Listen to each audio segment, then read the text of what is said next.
Assalamu alaikum wa rahmatullahi wa barakatuh.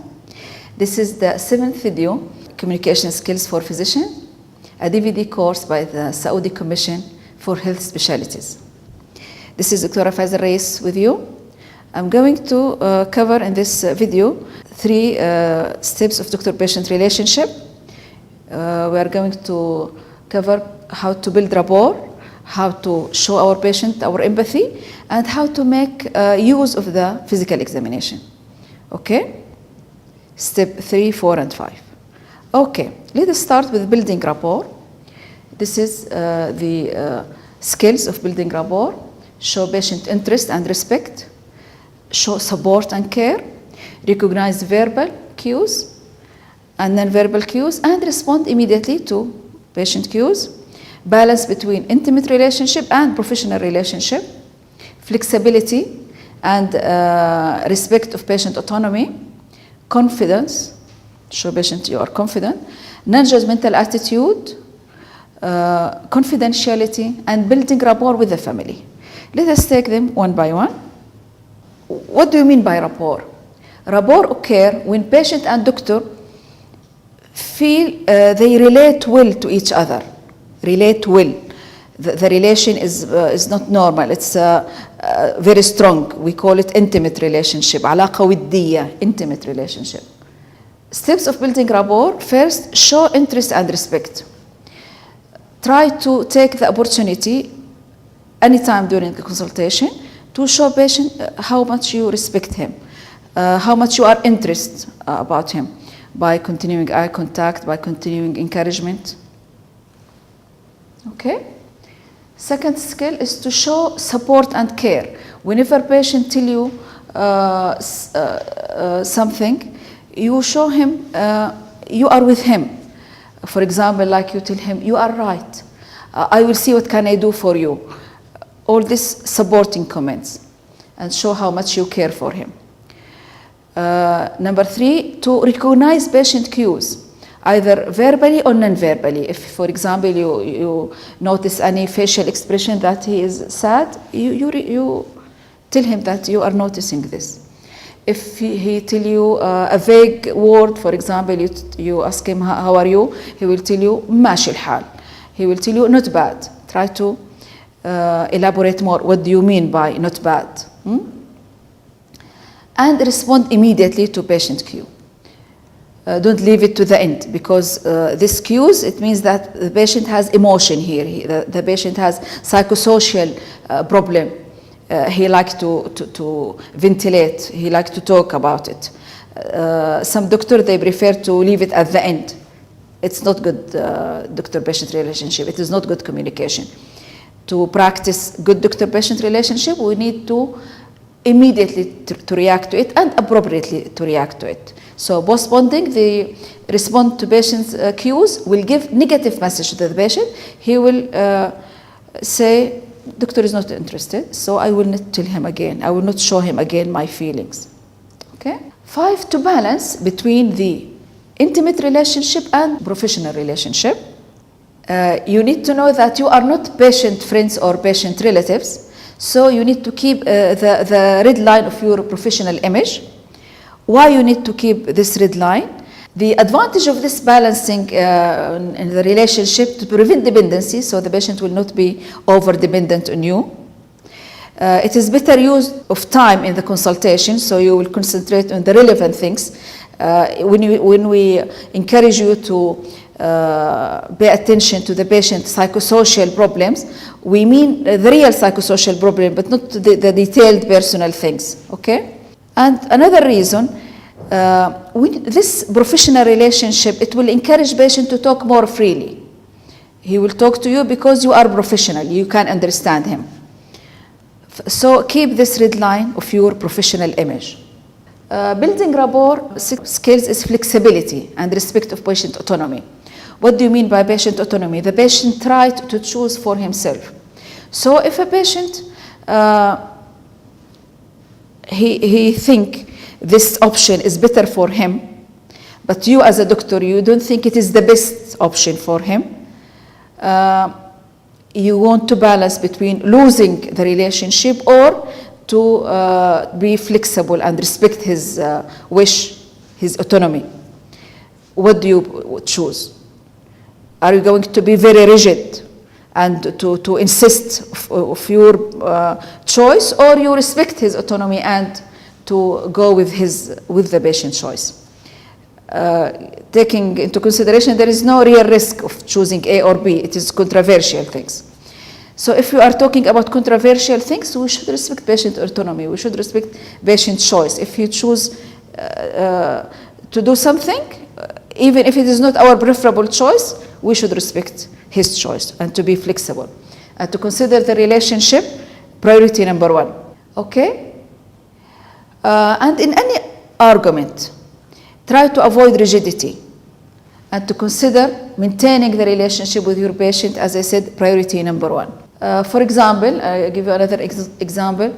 If, for example, your patient insists of certain investigation, and you may think it is not really necessarily, but the patient insists, and he will go and complain to the everywhere, newspaper, to complain to your boss, why you are not helping him, why you are not doing this investigation for him. You need to make a balance.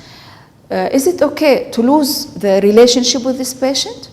Or this investigation is not necessary, but it's not very harmful, it's not very costly. Why don't we do it? Sometimes we respect patient autonomy, even if it is not our choice, taking into consideration it's not going to harm him, it's not going to cost the health services much, because we consider our relationship with our patient priority number one. So we need to be flexible, not to be rigid. Okay? And try always to use this magical word. What do you think? إيش رأيك? What do you think? It is very magical.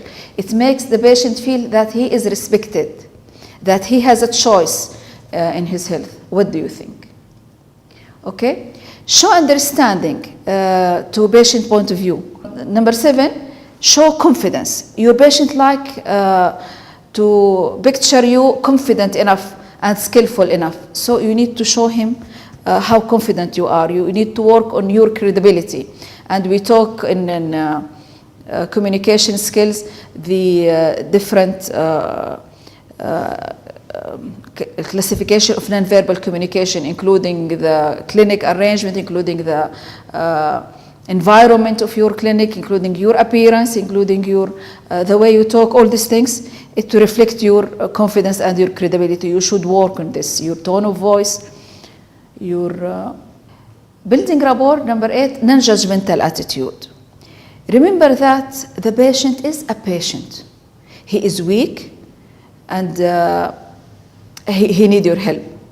So try to understand his situation instead of blaming and shaming. For example, if a patient, you advise him about diet, and he's diabetic, and he comes to you with very high blood sugar, and he comes to you, instead of losing weight, he gain weight.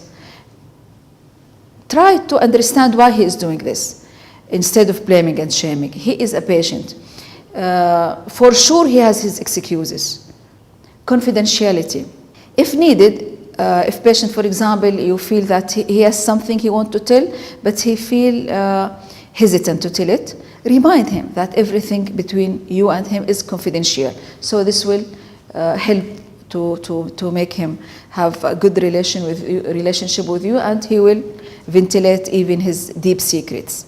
Number 10, building rapport with the family. Some of you will say, why family? It's too much. Why we are saying this? Whenever possible, when a patient comes to you with any relative with him, you should consider this relative very important. He is the consultant for him. Why he is coming? Could be the wife, could be the son, could be the mother, whoever accompanies the patient. Try to talk to him, try to let him take your side. So when you give any recommendation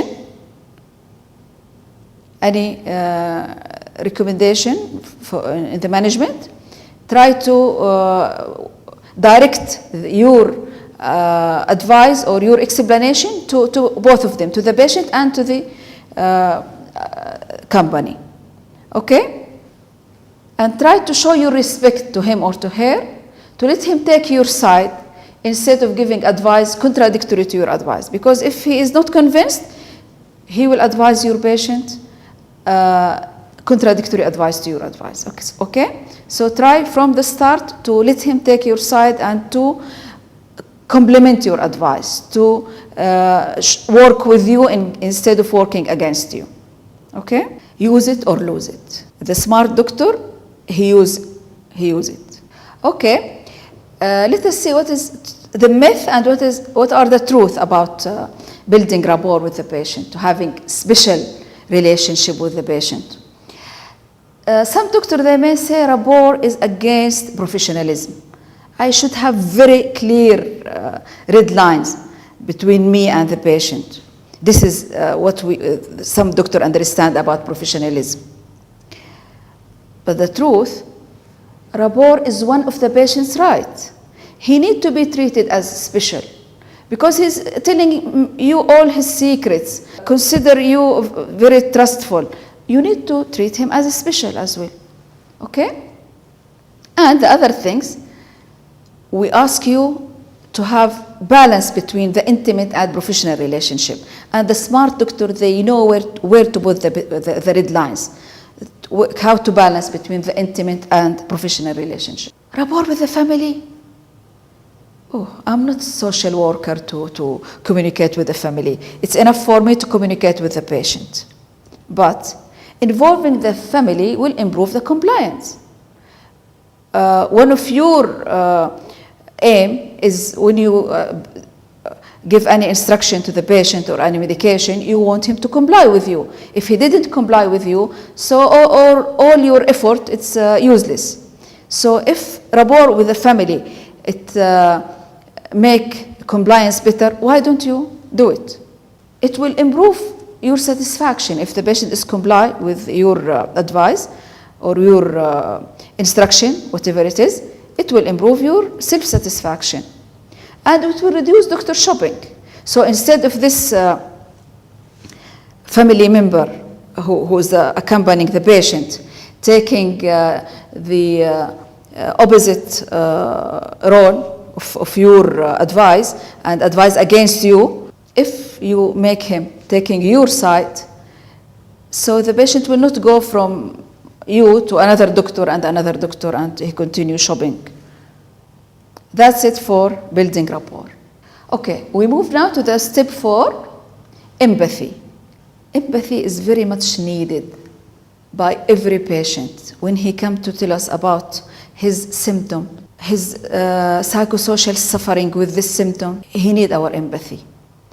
How to show our patient our empathy? It's very simple, very easy. Remember by this letter NURSE, N-U-R-S-E, nurse. Okay? Name the emotion, show understanding, respect and no criticism, show your support and help the patient to explore his emotion. And we will see how to do it. I will give you an example in Arabic language. For example, you tell him, let us say the patient has backache. Okay? Name the emotion. شكلك منزعج من آلام الظهر. Okay? Show understanding. آلام الظهر بالفعل مزعجة. طيب؟ You show him that you understand that his backache is annoying. Show respect and no criticism. أنا أتفهم ومقدر معاناتك. Okay? تبدو منزعجة من آلام الظهر. آلام الظهر بالفعل شيء مزعج. أنا متفهم ومقدر لمعاناتك. Okay? Show support. لكن بإذن الله سنجد حلا. Okay? And exploration of feeling and facilitation. Because you recognize that the patient has feelings, you ask him to elaborate more, to explore more about his feelings. You ask him, كلمني أكثر. كيف حاسس؟ Okay? It's very easy, very simple. شكلك منزعج من آلام الظهر. معك حق، آلام الظهر مزعجة. أنا متفهم ومقدر معاناتك. بإذن الله حنلاقي حل. تحب تكلمني أكثر عن مشاعرك؟ كيف حاسس؟ okay, with mirroring voice, with non-verbal communication, show that you are empathizing with your patient, okay? And we will see this in the role play, inshallah. Here I want to emphasize that to empathize with the patient, it's not necessarily the patient, he will tell you, has psychosocial component with his physical problem. He will tell you he has a big problem with his wife, or a big problem at work, or he is very depressed. Any symptom which necessitates the patient to come to you, this is a psychosocial component of patient problem.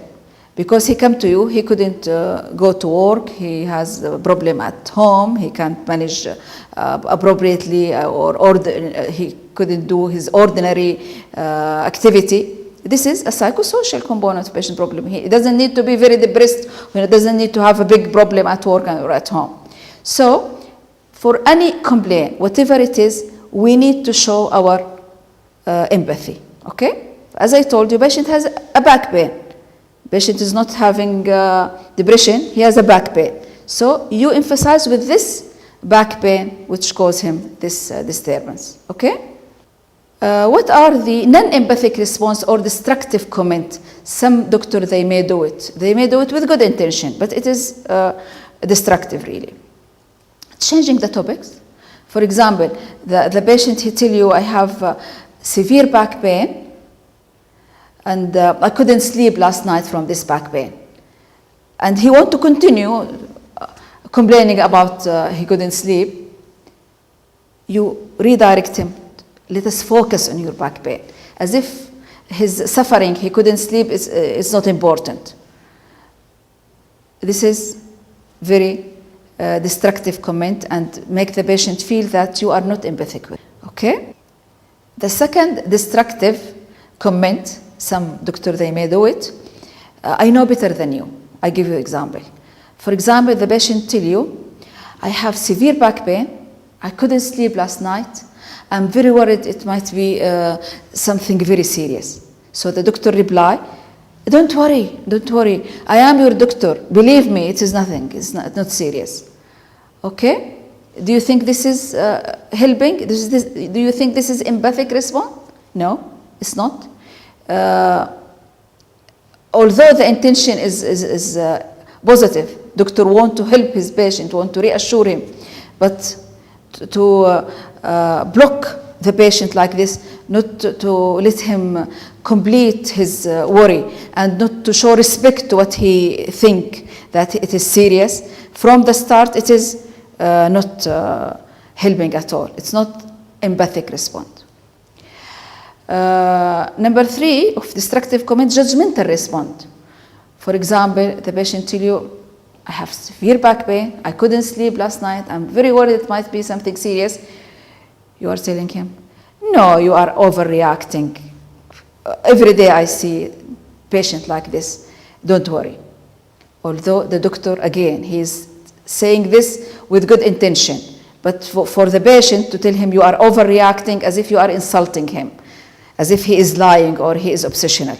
So, better not to use such judgmental comment.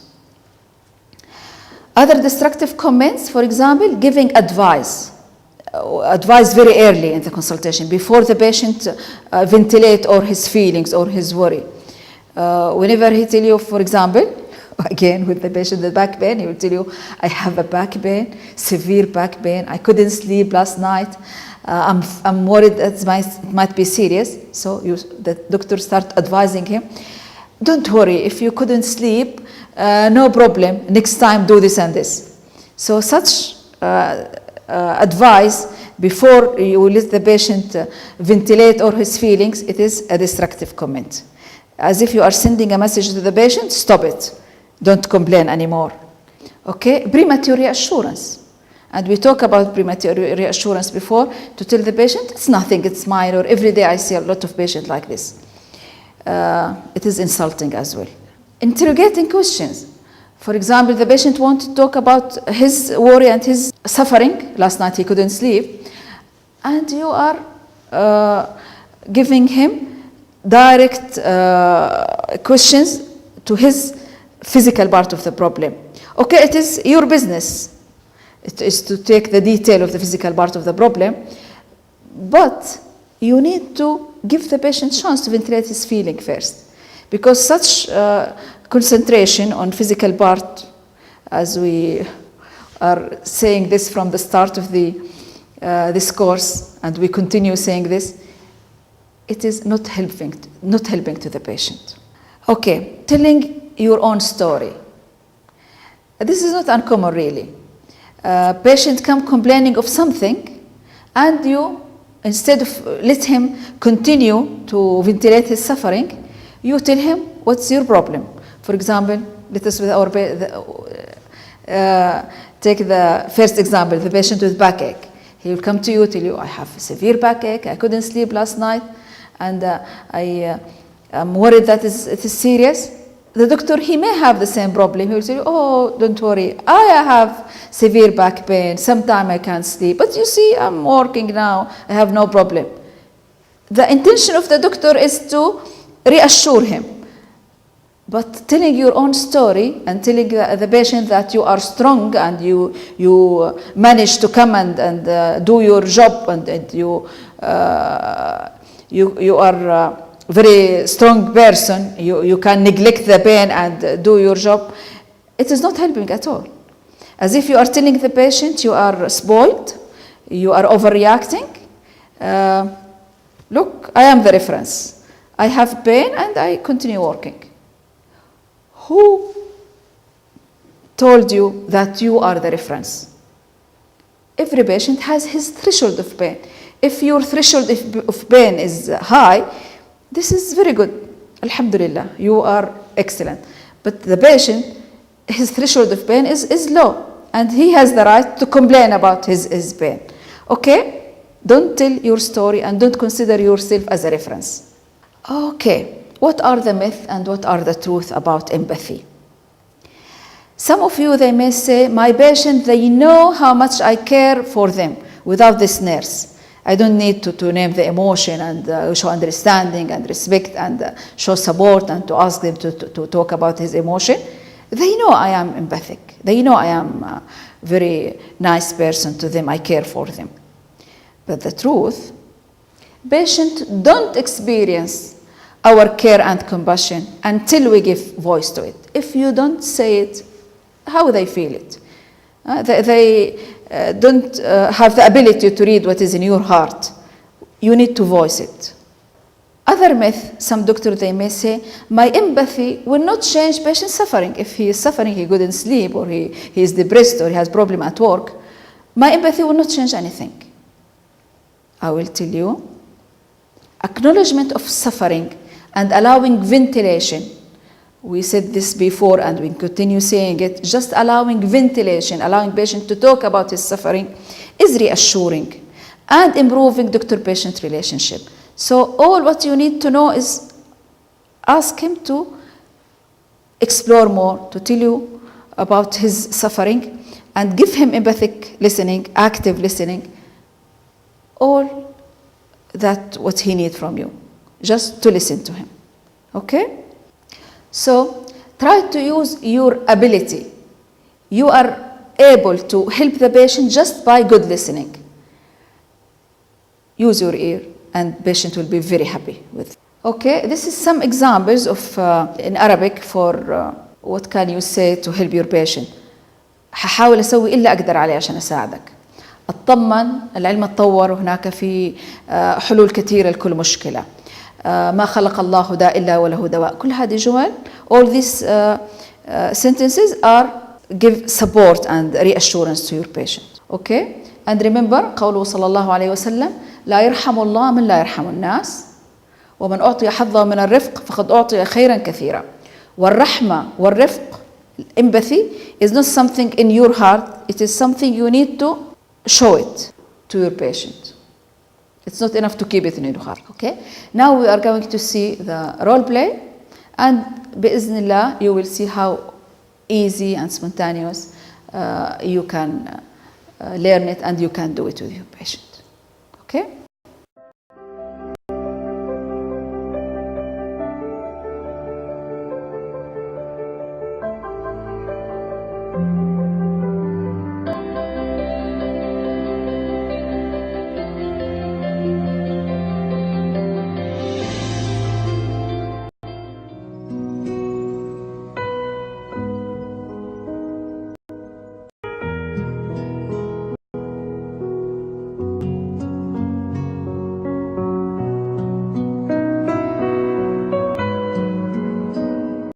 الموضوع مزعج كثير.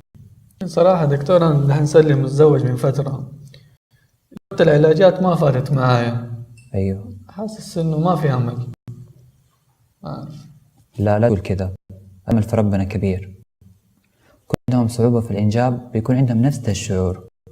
أنا متفهم ومقدر مشاعرك، الحمد لله العلم اتطور، كل مشكلة ولها حل. إن شاء الله. حاب تكلمني إيش حاسس دحين؟ دكتور زي ما أنت عارف أنا الحين صار لي متزوج كم سنة، زوجت التحاليل وكده الحمد لله أمورها كلها كويسة الحمد لله. خايف إنه أكون ظالمها معايا. كيف؟ صراحة أنا من أول مخططين إنه من يوم ما نتزوج نخلف. أي ما شاء الله تحب الأولاد في العيلة، ما شاء الله التعامل مع الأولاد مرة كويس. لما تجلس مع الأولاد وكده بترجع البيت زعلانة. أيوه. أنا صراحة لما أشوف الناس عندهم أولاد في عمري الموضوع ضايقني صراحة. لا تقول كذا، خلي أملك في ربنا كبير. إن شاء الله خير. إن شاء الله.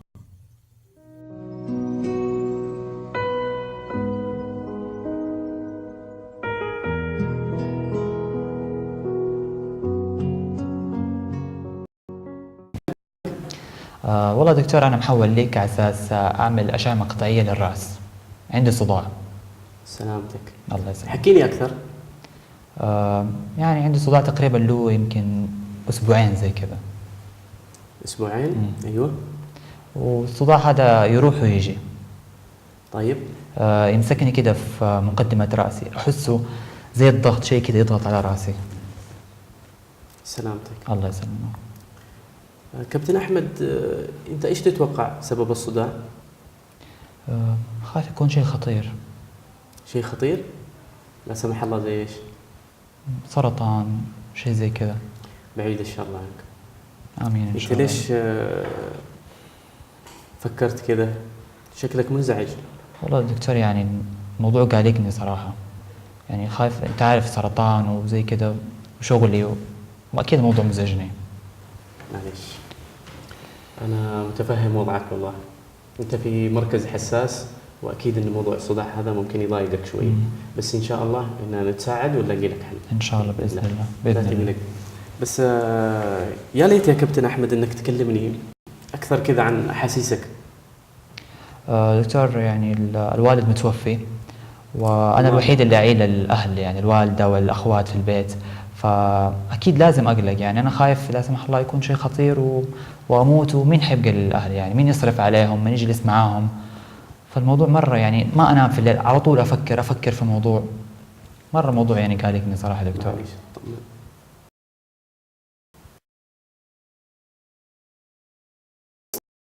Step 5, making use of physical examination. Four things we are going to talk about. How to make your examination gentle and non-threatening. How to use it for exploration of emotion. And how to use it for reassurance. And how to use it to enhance positive messages. Okay? You see how physical examination is useful, and you can do much more than detecting physical signs. You can do all these things. Okay, how to make it gentle and non-threatening. First, try to take patient permission. You tell the patient, I want to examine you now. Okay, inform him what are you going to examine exactly and why. So you tell him, I want to examine your abdomen. I want to examine your back, whatever. So he can expose the area which you want to examine it, okay? Try to break the ice and put patient at ease, because when a patient go to the examination couch, he will feel anxious because this is the complete weakness where he is helpless. just laying down on the examination couch, and you are going to tell him take a breath and hold your breath, move right, move left. He's completely helpless. He's like a model between your hand. So try to make it simple, make it easy for him. Try to break the ice, for example, talk about anything away from his illness, for example, about the weather. Explore minimal body part as needed, nothing more. I think especially in our community, especially when we are examining a female, if a female examine a female, you should take care of this. Explore the minimal things, okay? The minimal part of the body which you need to examine. Okay? Prepare the patient for possible pain or embarrassment. If your examination you think is going to be painful, tell the patient, I'm sorry, you will feel pain. And when you prepare the patient for pain, usually the patient tolerates the pain better. They may tell you at the end, it's not painful, I'm okay. While if you didn't tell them that your examination is going to be painful, they will shout and they will say, this doctor is not sensitive, okay? And apologize for any discomfort or any potentially painful examination. To tell the patient, for example, I'm sorry, it's going to be painful. I'm sorry, it might cause some discomfort for you, okay? All these things show the patient how sensitive you are, how caring you are, okay? Inform him when to finish and thank him for his cooperation. So you tell him, now we finish, you can put on your dress.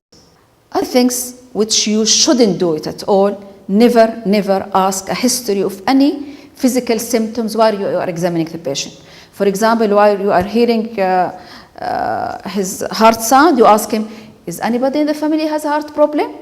What do you think the patient will understand from these questions? He will understand as if you are hearing something abnormal. Or try never to ask about physical symptoms while you are examining the patient, because he is very suggestible at this time, and anything you say, it will go directly to his unconscious and will cause him more anxiety. Okay? So this is the 8 tips which I like you to remember whenever you examine a patient, to make your examination more gentle, non-threatening. Okay. How to make use of the examination for exploration of patient feeling? We said in the non-verbal communication that the way we dress, the way we appear, all these non-verbal things affect the way we think. So when the patient on the examination couch exposed for physical examination, this body exposure, it will make his feeling more ready to expose his feeling and his emotion. So if the patient, he didn't talk much while he's sitting, you are taking history from him, maybe he's going to be more ready to talk about his emotion while you are examining him or after physical examination. So take this opportunity and let him talk about his emotion. Never miss an opportunity to listen to the patient during and after physical examination. Next thing, how to use physical examination for reassurance. We examine a patient, he's on the examination couch. Usually patient watch doctor face. They are very anxious, waiting for any cues to calm down. So take care of your facial expression while you are examining the patient. Try to show reassuring messages whenever possible. For example, smile if it is appropriate. Doctors need to pay attention to their verbal and non-verbal communication during physical examination. It will convey reassuring messages and to convey reassuring messages as much as they can. How to do it? Try to keep eye contact as much as you can. If appropriate, smile. Smiling is very reassuring. If there is no need for physical examination, at least touch the diseased part of the body. Or at least take the patient pulse. because the patient needs to feel that he has been touched. Because as I told you, the patient complained, this doctor, he didn't touch me. If the doctor, he didn't touch the patient feels sad, feel he's not taken care of enough by the doctor. You need to use your magical power, the power of touch.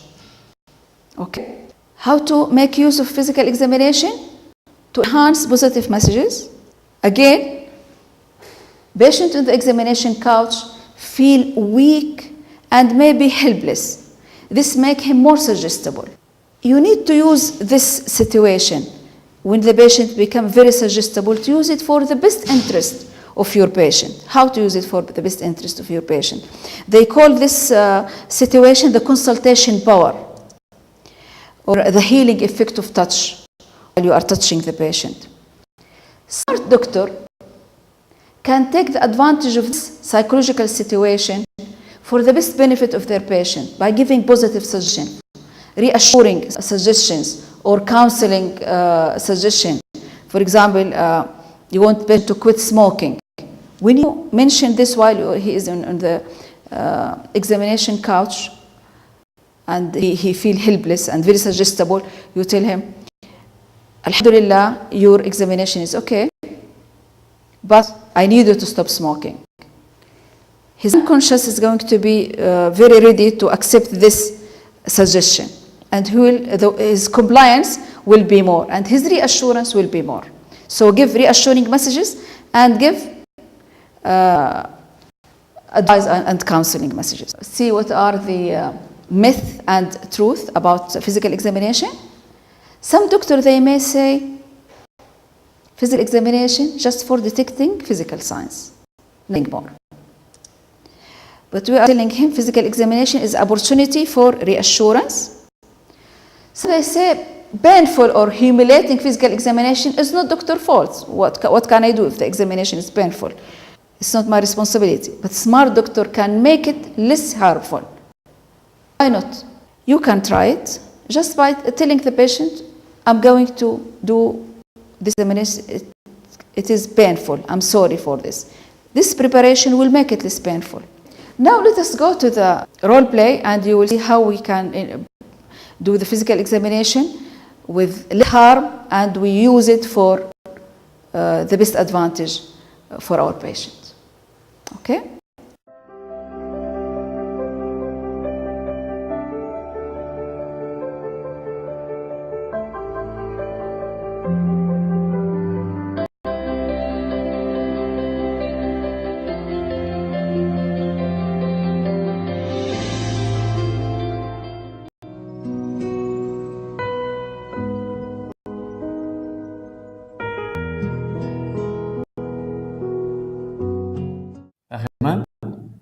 الآن أنا أبغى أفحص بطنك.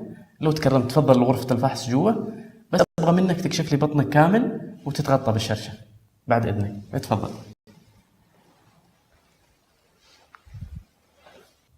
عسى بس المكيف ما مضايقك أبو سليمان؟ لا الحمد لله كويس. طيب الحمد لله. أنا حبدأ الآن في فحص بطنك.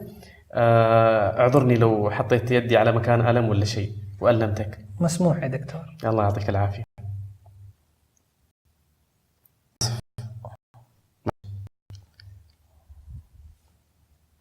دكتور الله يسلمك، بس ما شاء الله يظهر لي الأمور مطمئنة الحمد لله. الله يديك عافية. بس سليمان تحتاج تنزل وزنك، لازم تبدأ موضوع الرياضة كذا وترتب موضوع الأكل.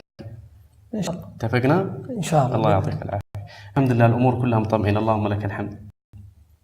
شكرا دكتور. الله يبارك فيك. خلاص تقدر تلبس ملابسك وتنزل.